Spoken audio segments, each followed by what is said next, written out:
বন্ধুরা একটা কথা মনে করবে আর ভাববে যে সম্পর্ক কারোর সঙ্গে করতে গেলে বা কারোর মনের ভিতরে ঢুকতে গেলে যে কোনো সম্পর্ক অনেকটা টাইম লাগে।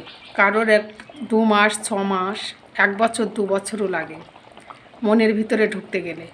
মনের ভিতরে ঢোকার পরে যদি মনে জায়গা পাও, তারপরে তার ভালোবাসা পাওয়াটা বড় কথা।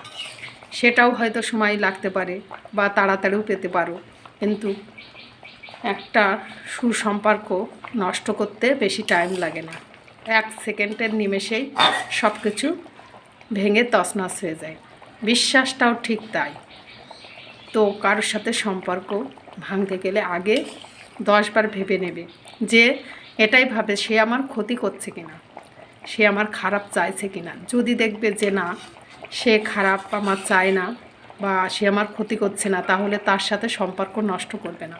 কারণ তোমার ওই সম্পর্ক নষ্ট করাতে তোমার একটা বড় কথাতে তার মনে আঘাত লাগবে, সে কষ্ট পাবে, সেই কাজটি করবে না।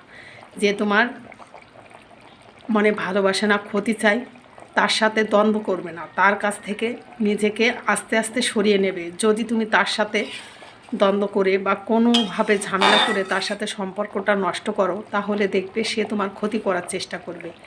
তাই সেটা না করে তার কাছ থেকে দূরত্ব বজায় রেখে নিজে চলবে, নিজেকে আড়াল করে রাখবে। কারণ এই পৃথিবীতে ভালো লোকের সংখ্যা কম, কিন্তু খারাপ লোকের সংখ্যা অনেকটাই বেশি। তাই নিজেকে সবসময় মানে চেপে রাখার চেষ্টা করবে আর ভালো মানুষের সাথে সম্পর্কটা বজায় রাখার চেষ্টা করবে। আর যারা দুষ্টু লোক তাদের কাছ থেকে দূরত্ব রেখে চলবে, নিজেকে সবসময় সাবধানে রাখবে।